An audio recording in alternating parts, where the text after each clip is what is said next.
The wear and tear of the NBA regular season plus playoffs is bound to ravage a person's body, no matter how great an athlete they are.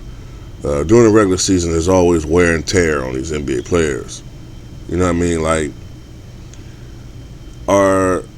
is Stephen Curry playing hurt right now? To an extent, yeah, he probably is. I mean, he just came off that injury, maybe a month ago, a little bit less than a month ago. I'm thinking a little bit less than a month ago, and yeah, he's probably is a little hurt, a little bit. But so are a lot of other players playing right now. And there have been a lot of players who've played hurt throughout the history of the playoffs and have still performed very well.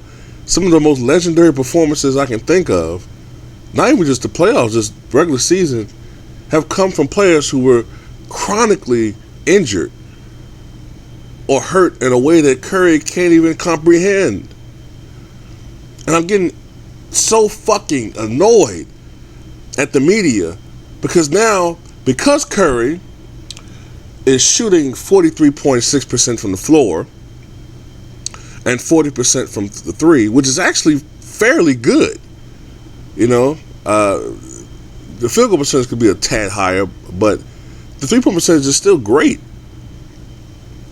But he's averaging a rather pedestrian 16 points per game so far in the finals. So therefore, they're trying to figure out, well, he must be hurt. That must be it.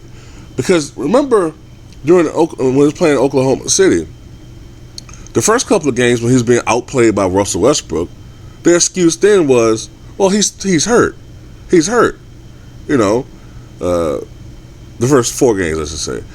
Well, he's hurt. This is the MVP, and he's averaged 30.1 points per game in the regular season. But he's going against Russell Westbrook, and wow, for some reason he's struggling. So therefore, he must be hurt. Then the final 3 games of that series, Stephen Curry showed up, right? And all of a sudden I heard, well, we can forget all that talk about him being injured. The MVP has struck. Golden State Warriors fan, yeah, Curry, yeah. People just still think Curry's only a 2-year player. Curry, yeah. Now all of a sudden he's struggling again. So now all of a sudden they're saying, I saw it on ESPN radio, well, is he injured? Which one is it? You can't have it both ways, motherfuckers. You can't say when he's rolling, oh, he's the greatness. That's Stephen Curry. Hand down, man down. Mama, there goes that man. You can't fucking have that. Then when he struggles, oh, you think there's an injury problem going on here? I mean, I don't know. No, you know what it is? It's because, generally speaking, against Cleveland, they D his ass up. They did it last year in the finals. I don't recall him having a lot of breakout games. He might have had a couple of breakout games, maybe, but for the most part, I remember him struggling mightily last finals. And they didn't win because of the performance of Curry. More or less, they won, from my memory, Golden State, because they went small. I remember Iguodala pretty much destroying Cleveland. LeBron ran out of gas. And if he's such a great fucking player, you got people on here, not talking about YouTube, but you got people, on YouTube too, trying to compare this man to Michael Jordan and Larry Bird and all those other greats. And he didn't even fucking win Finals MVP last year. Andre Iguodala won Finals MVP. What type of bullshit is that?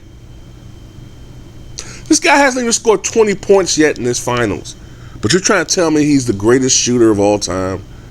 The greatest scorer? Get the fuck out of here. Primarily, he's a long-distance three-point shooter. That's what he is. He's the greatest long-distance three-point shooter I've ever seen.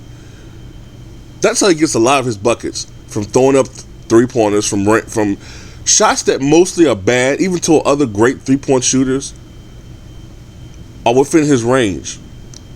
The guy has a 40-foot range, pretty much. I'll give him that. He's the greatest long-distance three-point shooter I've ever seen.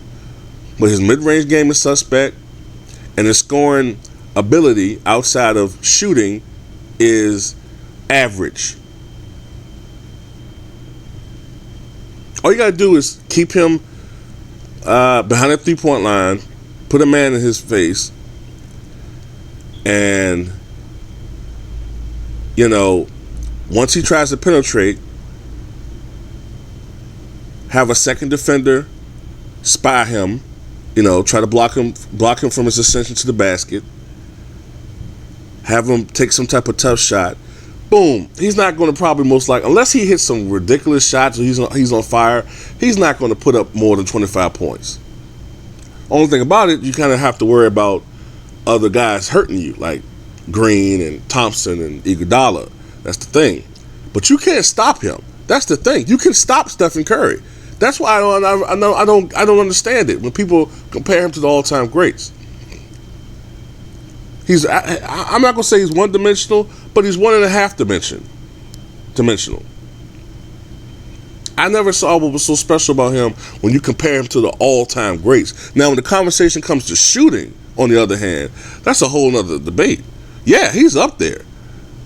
3-point shooting, long distance, like range, I think he's the best I've ever seen.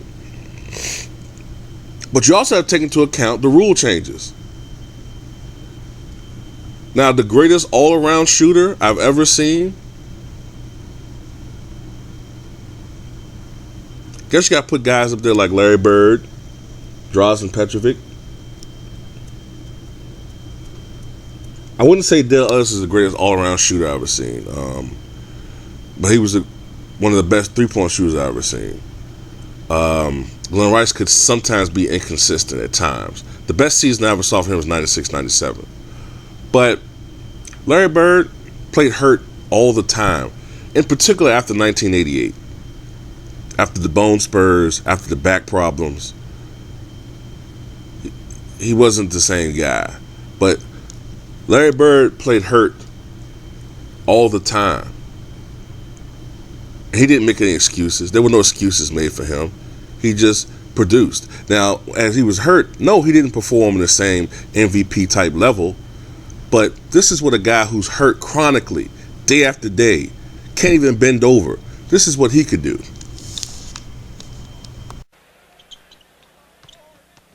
Lewis on Miller, lost a dribble, picked up by Gamble. 14 on the shot clock. Around to Larry Bird. He'll throw it up. Well, person will have to go out. As important as they are when you try and slow it down. Turnovers in an up-tempo game keep you running. Tire out the other team. Beautiful execution on the pick and roll from Bird to Parrish. Spitz is an excellent offensive player down that low post. 3. Don't back off, Larry Bird. Has it on the right side. McHale trying to sneak 3 underneath, and Larry for 3. That was a great play, a double pick from McCann. You must pin a man on the perimeter with Miller. Bird for 3. Oh, he's got it going. That's his third 3-pointer tonight.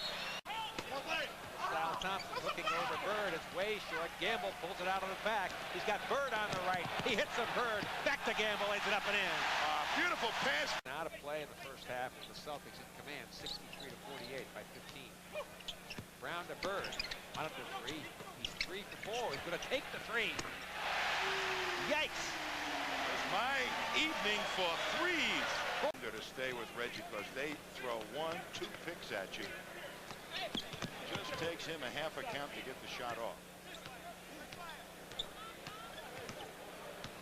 Brown on the Chief as a pick. Brown back to Bird for 3. Oh my. Oh my. Well, Celtics are slowing it down. They're not running right now. They're not tempoing the game as effectively as they did in that first half. Brown back to Larry for 3. Yes! And we got a winner! We got a winner! Bird, his 6th 3-pointer. And Newton Bateman of Gospel. Off to the Chief. G. Brown takes the shot. Back to Bird. No, for 2. It was for 2. Team record is 7. The NBA record is 9. Well, I'll tell you one thing. Maybe a 3-point watch. Great pass. Bird to Lewis. The Celtics will have to. Smith has replaced D. Brown in the Celtics backcourt as the point guard. A much taller Reggie Miller guarding him. They're not about to give Bird any shot here as McLeod comes out the challenge. Behind the back pass. McHale back to Bird for his three. Yes! Yes! His seventh, tying his own personal record and the team's record. 7 3-pointers for Larry Bird.